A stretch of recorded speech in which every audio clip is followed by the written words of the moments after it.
Eterno Deus, nosso Pai do céu, Senhor, nós nos prostramos mais uma vez na manhã deste dia, Senhor, diante da tua santa presença. Em primeiro lugar, para te agradecer, Senhor, pela oportunidade que nos dás de mais uma vez, Senhor, nós podermos nos reunir para falarmos do teu amor, da tua misericórdia e bondade, Senhor. Sabemos que somos carentes e necessitados de ti. Por isso, Senhor, nós estamos aqui para suplicar que o Senhor venha nas nossas vidas, Senhor, nas nossas mentes, da nossa família, da tua igreja, do teu povo, Senhor. Despertar-nos da sonolência e da letargia espiritual, para que venhamos reconhecer a seriedade do tempo em que estamos vivendo. Sabemos que são momentos solenes, Senhor, porque são os últimos momentos da história deste mundo, estamos vivendo no limiar do mundo vindouro, e que na tua misericórdia, Senhor, o Senhor venha despertar-nos, para que assim possamos fazer um preparo todo especial, Senhor, para nos encontrarmos contigo. Abençoa cada filho teu, Senhor, que vive na guerra, na luta contra o pecado, e nos dá a virtude do teu poder, Espírito Santo, Senhor, para que possamos ser reavivados, ser renovados, sermos transformados, que o nosso caráter possa ser semelhante ao teu. Ajuda-nos em nossas fraquezas, Pai, e nos dá a vitória em Jesus Cristo, nosso Salvador, o Cordeiro de Deus que tira o pecado do mundo. Que assim possamos ser purificados e estarmos preparados para te receber quando vieres na nuvem dos céus. Nos guarda neste dia, nos dando a tua proteção. Nós te suplicamos e agradecemos. No santo e poderoso nome de Jesus, que vive e reina eternamente. Amém. Amém. Amém. Amém. Amém. Amém. Amém. Deus seja louvado com as orações, nossas petições, que Ele venha ouvir conforme a vontade dEle e responder, né? Ouvir, Ele ouve, que Ele venha responder. Queridos, neste momento nós vamos dar continuidade ao nosso estudo. Estamos estudando o livro Caminho a Cristo e vamos estudar hoje o capítulo 4 do Caminho a Cristo, que tem como tema Abre o Coração a Deus. E quem vai falar para nós deste capítulo é a irmã Sidneia Almeida. Irmã Sidneia, seja bem-vinda. Muito obrigada. Bom dia, graça e paz a todos os intercessores, a todos que participam da reunião da madrugada. Bom dia. Bom dia. Bom dia. Bom dia. Bom dia. Amém. Então, é um privilégio e uma responsabilidade muito grande quando a gente vai expor a palavra, né? Então, por isso, nós devemos pedir a direção do Espírito Santo, porque sem ele nada nós podemos fazer, né? Então, que ele seja constante em nossas vidas e também nessa mensagem dessa manhã. A irmã Adriana falou sobre a ponte sobre o abismo, a irmã Janaína falando a respeito do arrependimento, e hoje, dando sequência, esse capítulo 4, ele fala sobre a confissão. E eu gostaria de ler o primeiro parágrafo. Esse livro que eu tenho aqui nas mãos é o 35, mas como é uma edição antiga, então muda muito a página muitas vezes. Então eu gostaria de começar lendo aqui o primeiro parágrafo, que diz assim: o que encobre as suas transgressões nunca prosperará, mas o que as confessa e deixa alcançará misericórdia. As condições para se obter misericórdia de Deus são simples, justas e razoáveis. O Senhor não exige que façamos alguma coisa penosa a fim de que possamos ter o perdão dos pecados. Não precisamos fazer longas e exaustivas peregrinações, ou cumprir dolorosas penitências para recomendar nossas almas ao Deus do céu, ou expiar nossa transgressão. Mas aquele que confessa e deixa seus pecados alcançará misericórdia. Então, nós vemos aqui, né, com a leitura desse texto, que é simples, justa e razoáveis, né, as condições para se obter a misericórdia de Deus.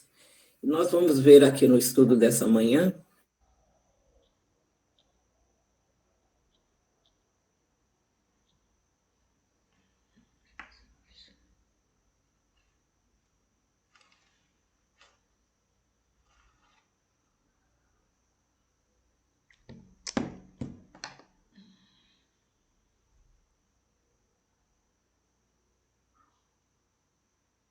na experiência, assim, dos nossos primeiros pais, que eles fizeram o que? Vestes com folhas de figueira, isso simbolizando a justiça própria.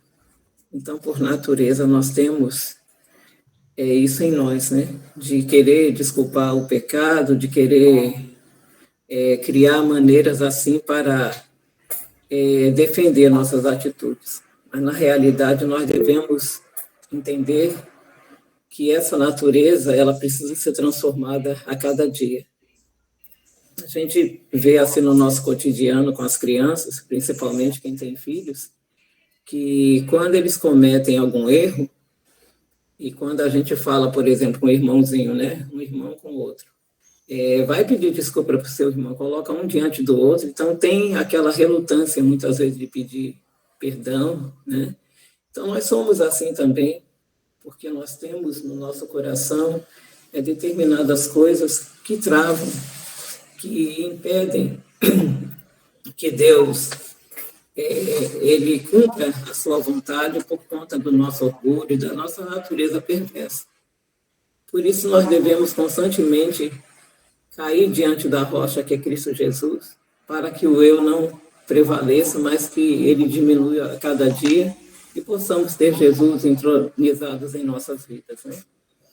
Então, nós vamos considerar aqui alguns textos também. Eu separei aqui o texto de Tiago 5,16, a primeira parte, que diz assim: confessai as vossas faltas uns aos outros e orai uns pelos outros. E o Salmo 51, versículo 3 e 4, que diz assim: porque eu conheço as minhas transgressões, e o meu pecado está sempre diante de mim. Versículo 4, contra ti somente pequei, e fiz o que aos teus olhos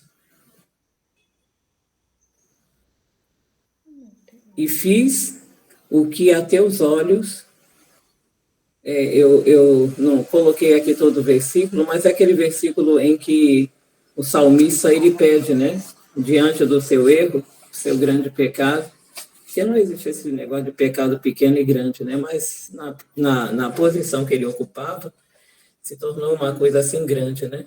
Davi pedindo a misericórdia de Deus, e assim somos nós também, né, reconhecendo o seu pecado. Então, diante de Deus, nós devemos confessar, mas como eu li aqui no início, não com penitências, subindo degraus, né, de igrejas, ou fazendo uma coisa, mutilando o nosso corpo, não de forma alguma. Nós devemos colocarmos diante de nosso Deus, reconhecendo nossas faltas e confessando a Ele. Mas aqui nesse mesmo capítulo, ele fala do pecado, assim, confessado diante dos irmãos quando a gente comete alguma coisa. Então, aqui prosseguindo, diz assim, o apóstolo diz: confessai vossas faltas uns aos outros e orai um pelos outros para que sareis. Confessa teus pecados a Deus, que é o único que pode perdoá-los, e tuas faltas àquele que foi ofendido. Se ofendeste algum amigo ou vizinho, deves reconhecer teu erro, e é dever dele perdoar-te livremente. Então deves buscar o perdão de Deus, porque o irmão a quem ofendeste é propriedade dele, e ao ofendê-lo, pecaste contra o seu Criador e Redentor. Então, diante de uma falta cometida, que é muito comum, como eu falei, a nossa natureza é tendente ao mal, se a gente ofendeu alguém, um irmão, ou dentro de casa, né, aqueles que estão mais próximos, a gente deve ter a humildade de chegar e pedir perdão, né? Se revestir da presença de Jesus, e assim como ele perdoou ali no momento mais crucial da sua vida, né? Olhando para aqueles que estavam escarnecendo dele, que estavam zombando, batendo nele, ele, com amor verdadeiro, ele falou: perdoa porque não sabem o que estão fazendo. E muitas vezes, diante de determinadas situações, a gente não reflete com relação a palavras, com relação a atitudes, e a gente acaba ofendendo. E muitas vezes não tem nem intenção de ofender, mas acaba ofendendo, né? Porque a comunicação muitas vezes falha nesse sentido.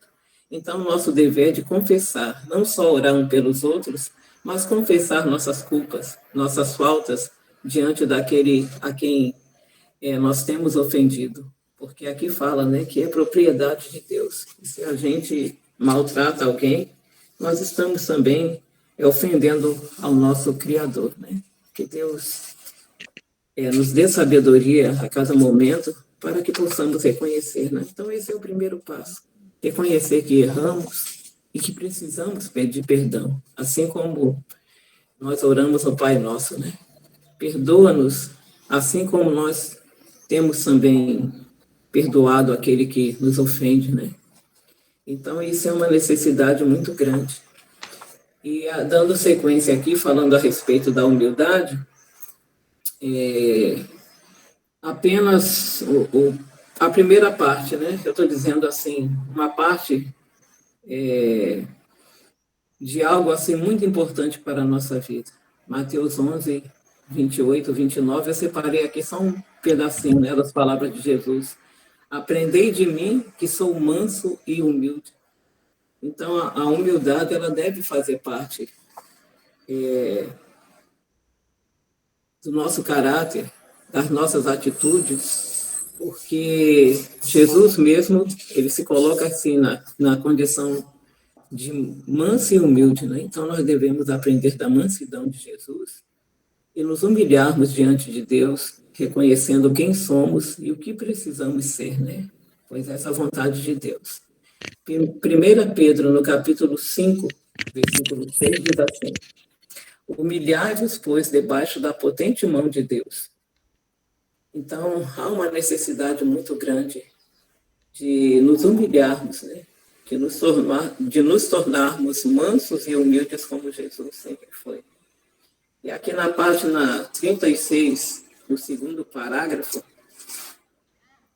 diz assim: aqueles que não humilharam suas almas diante de Deus, reconhecendo sua culpa, não cumpriram o primeiro requisito de aceitação. Se ainda não experimentamos esse arrependimento do qual não nos arrependemos e ainda não confessamos nossos pecados com verdadeira humilhação de alma e quebrantamento de espírito, aborrecendo nossa iniquidade, é porque nunca buscamos verdadeiramente o perdão dos pecados. E como nunca buscamos esse perdão, nunca encontramos a paz de Deus. A única razão pela qual não alcançamos remissão de pecados é porque não estamos dispostos a humilhar nossos corações, nem a cumprir as condições da palavra da verdade. São dadas instruções claras a respeito desse assunto. A confissão do pecado, seja pública ou particular, deve ser de coração e francamente expressada. Então, fica claro aqui, né, irmãos? Deve ser uma coisa verdadeira, não uma coisa apenas de lábios, né? A gente tem que ter um cuidado muito grande quando a gente se prepara assim para a Santa Ceia. Eu não lembro o título desse livro, mas na capa tinha assim duas pessoas se abraçando e uma delas com a faca assim por trás, né? Então, muitas vezes a gente quer aliviar a nossa consciência dizendo que a gente perdoa, mas muitas vezes nosso coração não está disposto a fazer isso. E por isso a gente não alcança a paz tão necessária. O próprio Jesus falando, né? A minha paz te dou, não a dou como o mundo a dá. Então, nós não podemos nos firmar nas nossas convicções, em determinadas coisas que nos afastam de Deus, né?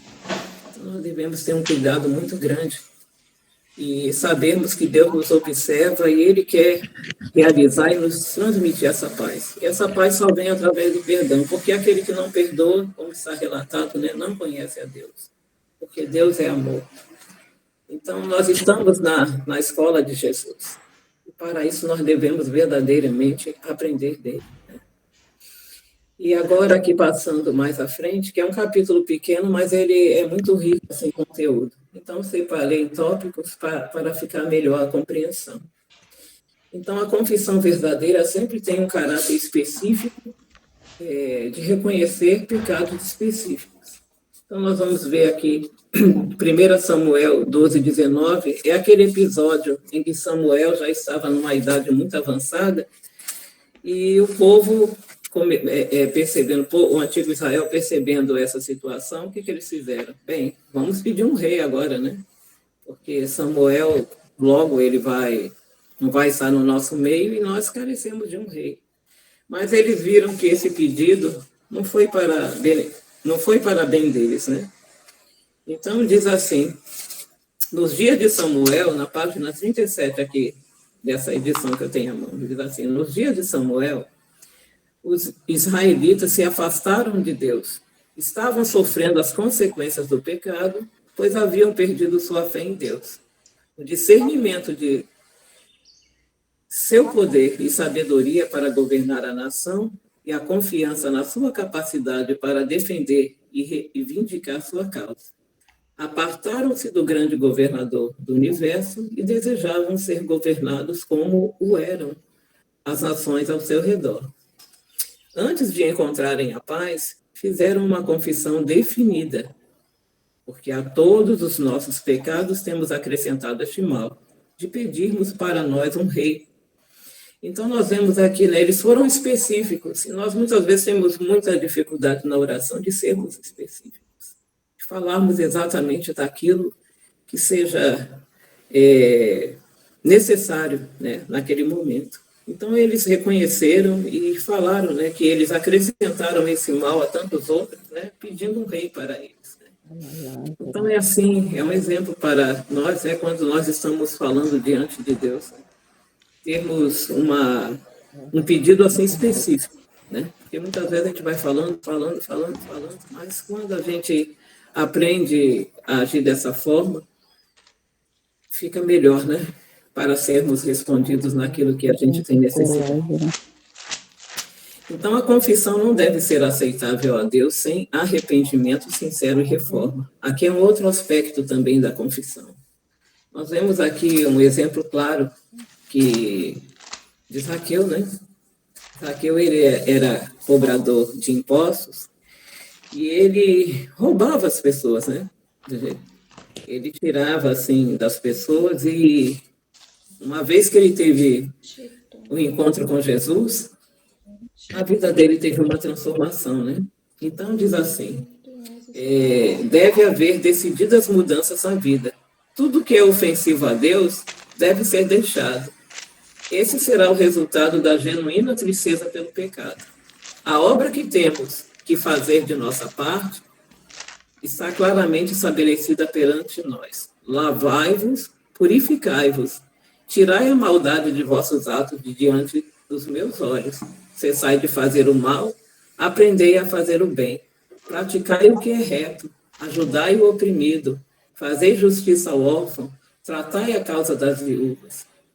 Restituindo esse ímpio o penhor, pagando o furtado, ajudando nos estatutos da vida e não praticando iniquidade, certamente viverá, não morrerá.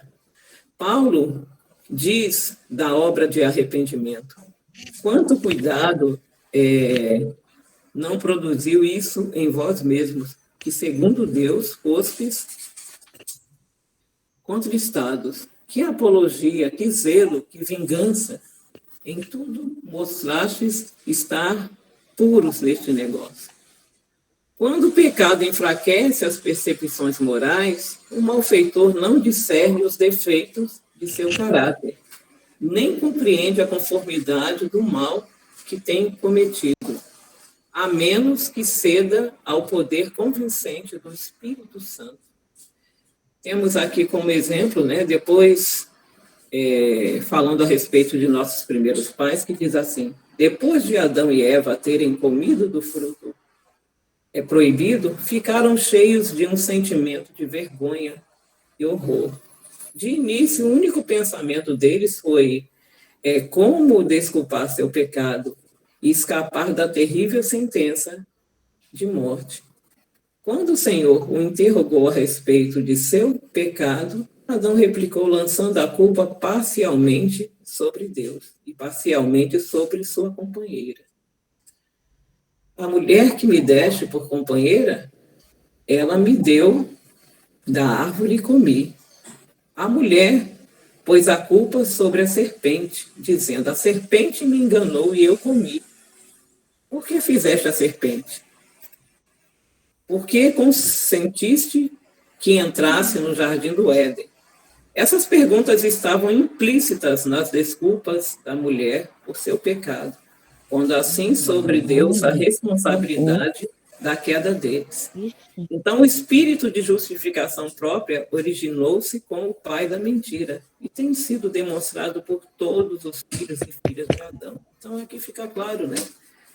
Diante de alguma atitude, de algum pecado, muitas vezes a gente quer justificar, como fizeram nossos primeiros pais, e muitas vezes colocar a culpa em Deus, né? Muitos até dizem: ué, mas foi Adão e Eva que pecaram, por que a gente tem que sofrer essas consequências? Então, a gente vive tentando colocar a culpa em Deus, né? Essa é a realidade. Então, nós devemos ter um cuidado muito grande diante de nossas faltas, reconhecer, né? E humildemente falar diante de Deus e a quem a gente ofendeu. Pequei, né?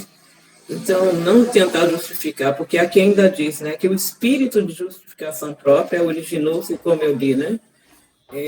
Com o pai da mentira. E nós não estamos aqui para fazer a vontade do inimigo, né? Mas fazer a vontade de Deus. E por isso nós estamos aqui todas as manhãs buscando, né? Consagrando nossas vidas, porque Deus tem um plano maravilhoso na minha vida e na vida de cada um de nós, né? Então não vamos coser folhas de figueira, né? Que significa a justiça própria, mas reconhecer quem realmente nós somos, né? Então, confissões dessa espécie são inspiradas pelo Espírito Divino, quando a gente reconhece, né, o nosso erro. E não, como diz assim, confissões dessa espécie, né, da justiça própria, não são inspiradas pelo Espírito Divino e não serão aceitáveis a Deus. O arrependimento verdadeiro levará o homem a responsabilizar-se pela sua culpa e a reconhecê-la, sem engano e hipocrisia. E aqui cita um exemplo, né, o publicano. Como que ele se colocou, né? Ele se colocou, ele não tinha nem coragem de levantar a sua cabeça, né? Diante sentindo a sua condição de miséria, né? De pecado, né? Mas esse homem foi justificado porque ele, na realidade, ele estava abrindo o coração a Deus, né? De uma forma, assim, verdadeira. E Deus o justificou, porque justificação significa o quê? Perdão, né? Então, na palavra de Deus, os exemplos de genuíno arrependimento e humilhação revelam o espírito de confissão em que não há desculpa para o pecado nem tentativa de justificação própria. Paulo não procurou defender-se, pinta seu pecado com as cores mais negras, sem tentar diminuir sua culpa. Diz: encerrei muitos dos santos nas prisões, e quando os matavam, eu dava o meu voto contra eles. E castigando-os muitas vezes por todas as sinagogas, os obriguei a blasfemar. E enfurecido demasiadamente contra eles, até nas cidades estranhas, os persegui. Não hesitava em declarar que Cristo Jesus veio ao mundo para salvar os pecadores, dos quais ele era o principal. Então, irmãos, nós temos muito que aprender nessa escola, pedindo ao Senhor que limpe o nosso coração, e até a entrega sem reserva, ela precisa do auxílio de Deus, porque por natureza nós somos maus. Então, diante de um erro, que reconheçamos verdadeiramente, primeiro diante de Deus, e se tivermos ofendido alguém, que possamos humildemente também pedir perdão. Essa é a vontade de Deus. E para concluir o assunto dessa manhã, eu gostaria de ler o último parágrafo que diz assim: o coração humilde e quebrantado, humilhado pelo verdadeiro arrependimento, avaliará algo do amor de Deus e do curso do Calvário. E como um filho se confessa a um pai amoroso, assim o verdadeiro penitente trará todos os seus pecados perante Deus. Está escrito: se confessarmos os nossos pecados, ele é fiel e justo para nos perdoar os pecados e nos purificar de toda a injustiça. Amém. Que o Espírito Santo continue trabalhando em meu coração, no coração de cada um de nós, para que no grandioso dia estejamos, né, transformados pela graça de Jesus, essa é a sua vontade, com o coração purificado, e a cada dia que Cristo possa ser entronizado em nossas vidas, que o Espírito Santo esteja presente em nossas atitudes, em nosso pensamento, para que possamos, dessa forma, realizar a vontade do nosso Deus. Amém.